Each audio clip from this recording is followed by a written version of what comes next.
ஆண்டவராக இயேசு கிறிஸ்துவின் நாமத்தில் என் அன்பின் வாழ்த்துக்கள். இந்த நாளிலேயும் உங்களை சந்திப்பதில் மகிழ்ச்சி அடைகிறேன். இன்றைக்கு நம்முடைய தியானத்திற்காக நாம் தெரிந்து கொள்கிற வேத வசனம் லூக்கா எழுதின சுவிசேஷம் 12ஆம் அதிகாரம் 7வது வசனம். அநேகம் அடைக்கலான் குருவிகளை பார்க்கிலும் நீங்கள் விசேஷித்தவர்களாய் இருக்கிறீர்கள். அநேகம் அடைக்கலான் குருவிகளை பார்க்கிலும் நீங்கள் விசேஷமானவர்களாய் இருக்கிறீர்கள். You are special in the sight of the Lord. தேவனுடைய பார்வையிலே நீங்கள் விசேஷமானவர்கள். உங்களை நீங்களே பார்த்து சொல்லிக்கொள்ளுங்க, பயப்படாதிருங்கள். எதுக்கெடுத்தாலும் பயம், எதுக்கெடுத்தாலும் இந்த காரியம் எப்படி ஆகிவிட்டது, அந்த காரியம் அப்படி ஆகிவிட்டது என்று சொல்லி நீங்கள் பயப்படுகிறதை விட்டுவிட்டு நீங்கள் அநேகம் அடைக்கலன் குருவிகளை பார்க்கிலும் நீங்கள் விசேஷமானவர்கள். அந்த விசேஷ நன்மையை உங்கள் மேல் ஆண்டவர் வைத்திருக்கிறார். ஏன் அடைக்கலன் குருவியை குறித்து இங்கே வேதம் சொல்லுகிறது, சுட்டி காட்டுகிறார் இயேசு என்றால், 2 அடைக்கலன் குருவியை கொண்டு வருவார்கள்.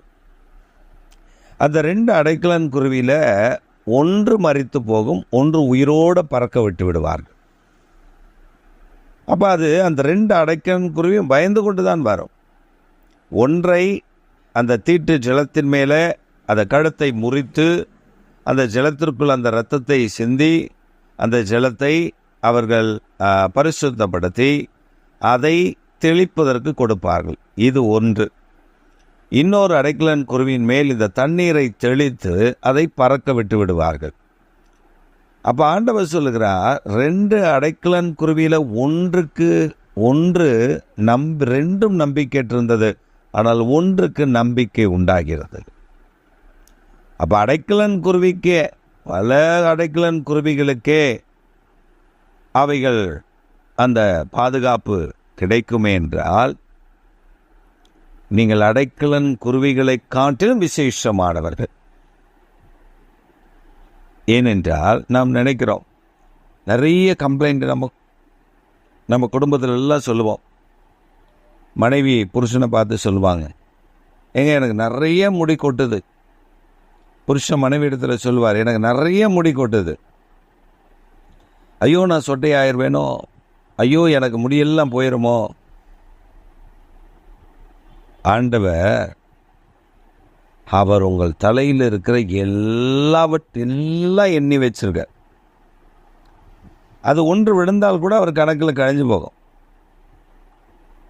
வேதம் அப்படித்தான் நமக்கு தெளிவுபடுத்துகிறது. அதற்கு கூட பயப்படுகிறோம், மொட்டையாயிருவோமோ. நான் சில ஆண்டுகளுக்கு முன்பு ஒருவரை சந்தித்தேன். அவர் எப்பொழுதும் கண்ணாடிக்கு முன்னே நின்று தன்னுடைய மண்டையை அப்படியே தேய்த்து கொண்டே இருப்பார். காரணம், அவருக்கு முடியெல்லாம் கொட்டி போய் கொஞ்சம்தான் இருக்கிறது. அவர் அப்படியே தேய்த்து கொண்டே இருப்பார். நான் கேட்பேன், ஏன் பிரதர் அப்படி பண்ணுறீங்க? சொல்ல, இருக்கிறதையாவது காப்பாற்றிக்கலான்னு தான்.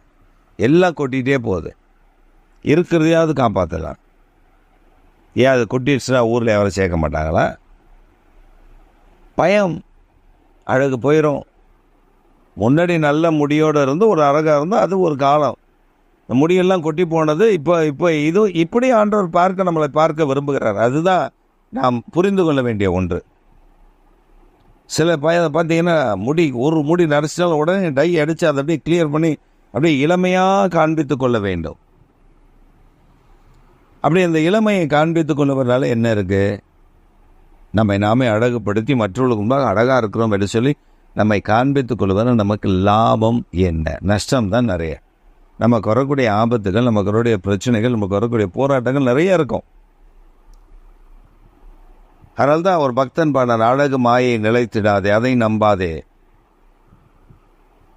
அப்படி அந்த அழகு மாயை நாம் சில நேரத்தில் அப்படியே நினைச்சிட்டே இருப்போம். ஆனால் ஆண்டவர் சொல்கிறாரு, ஒரு முடி விழுந்தா கூட, ஒரு மயிர் மண்டையிலேருந்து விழுந்தா கூட நீ பயப்படுறியே, அநேக அடைக்கலான் குருவிகளை பார்க்கலாம் நீ விசேஷமானவன். அடைக்கலான் குருவிக்கே ஆண்டவர் இறங்குவார்னா உங்களுக்கு இறங்க மாட்டாரா? தேவன் உங்களுக்கு பெரிய நன்மை செய்ய மாட்டாரா?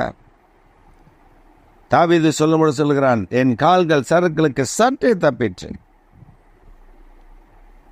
ஆண்டவர் என்னை பாதுகாத்தார்.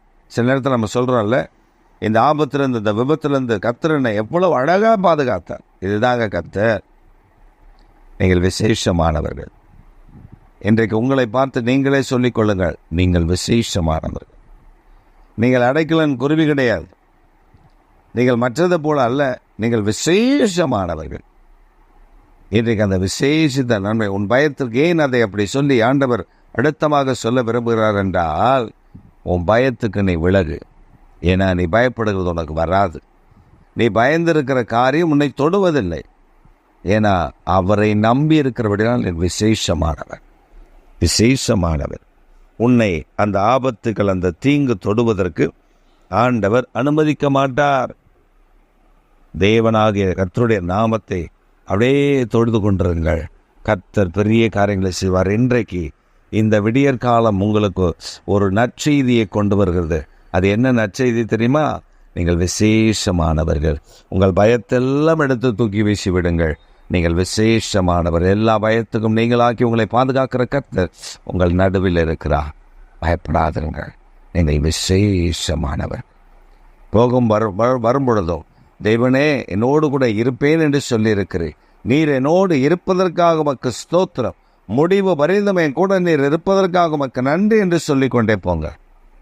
கர்த்தர் உங்கள் நடுவில் பேத்துக்கிறீர். ஆமென்.